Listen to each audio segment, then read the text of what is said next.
Hey friends, and welcome to Boxwood Guitars. Today I am not making a guitar, I'm going to make a Cajon drum out of a pear crate. I was up in Anaheim not too long ago and I stopped by this place that specializes in vintage crates, and I picked this thing up and it is a pear crate. You might be able to see on there, it's Sure Good pears. These are mountain grown pears, 4/5 of 1 US bushel. Anyway, they said it's probably from either the late 40s or the 50s, this cool old crate. And so what I'm gonna do is turn it into a cajon. And if you've never seen a cajon, their history actually begins with fruit crates.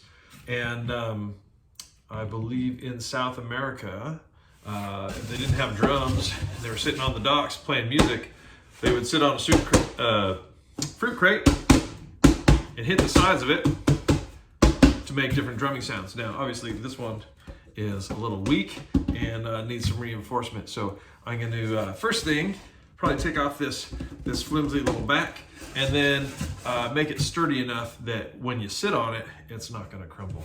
Before I do that though, I want to show you, probably won't be able to read all that, but this particular fruit crate came with instructions on how to display your pears so that it would sell the best, and it talks about them, being the right temperature. They should yield to gentle pressure at the stem end and then be ready for your retailer.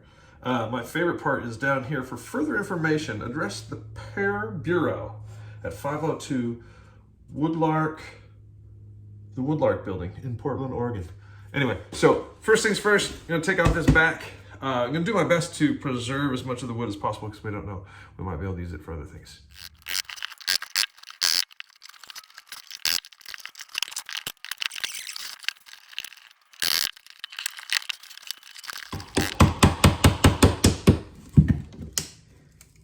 Okay.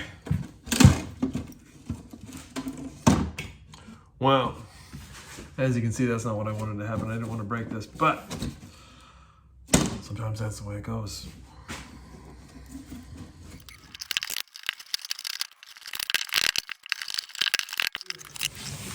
Get some pieces of barnwood. Now I make guitars out of this barnwood, and so I have some sitting around. It's gonna match, not exactly in color, but it will match the sort of rough sawn, weathered look of the crate. So what I'm gonna do, I've got these 3 pieces here. I'm going to cut them to size. They need to be, ultimately they're just over 19 1/4 inch long. I'll cut them oversized, glue them together, and then we'll have a nice sturdy back. Eventually, the other thing that we're going to do for this back is we're going to cut a sound port in the back of it. So as you play the drum, the sound has a way to exit and fill the room with happiness.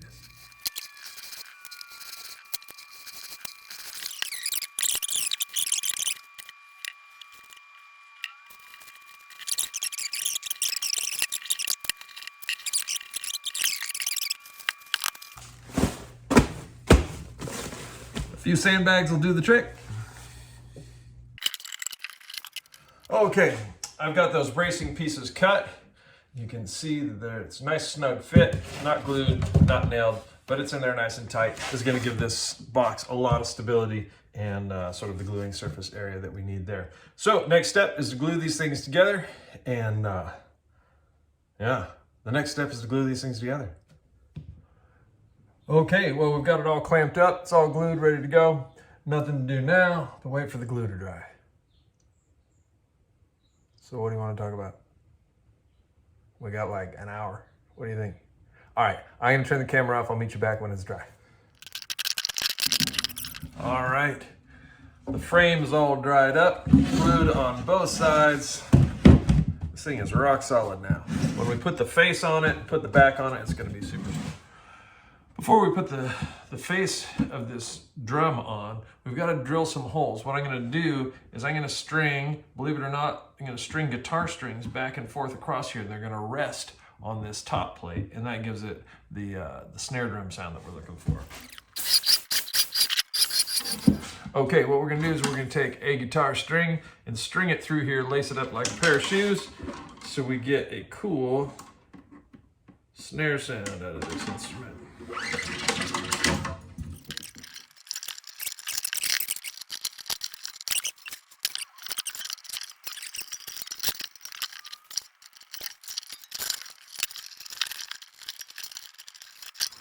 Okay, a couple of things before we attach the faceplate to this instrument.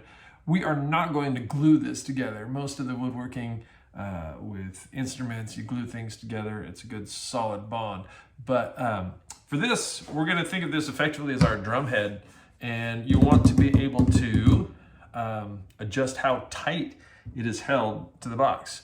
So we're going to use screws for that. And okay, we've got the front plate attached there, and you can see those guitar wires that you wondered what the heck I was thinking. Well, they're in there and they're rattling loose. They're moving away from the face. And what I want to do is I want to have them sort of snug up against there so you get more of that rattling sound. So I have a very high-tech woodworking device called black tape. And what we're going to do, we're going to take a piece of tape, put it right about in the middle of those buggers, so it sort of forces them to be up against the wood. Now, they're not rattling around like they would, but they give you a little bit of that rattle, so it sounds like a snare drum.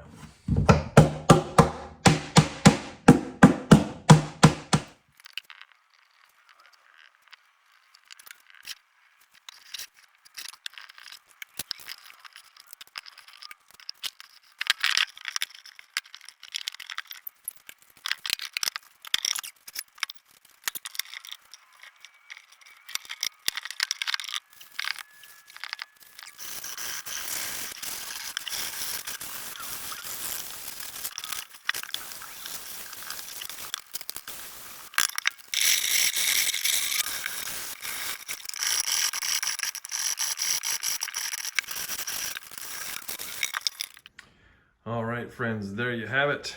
You have a vintage peach crate cajon.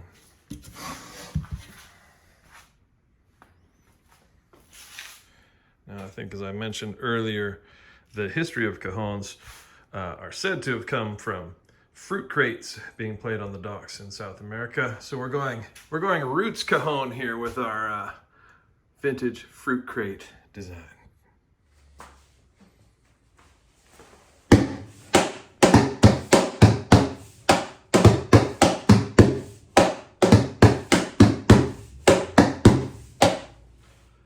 There it is, friends. That is a vintage fruit crate cajon. I think I'll make a couple little adjustments. I think I'll get those snare wires rattling around a little bit more. But other than that, it's ready to play.